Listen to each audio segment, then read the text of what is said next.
Hey guys, welcome back to our new video.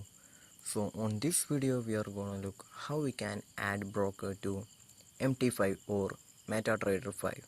For connecting to the broker, just open the MT5 app.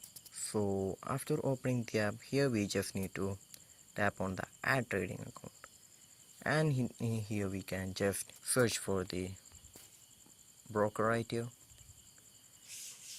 So I'm here just search for the FTMO, and in here we can just see the FTMO global markets right here. Just tap on it.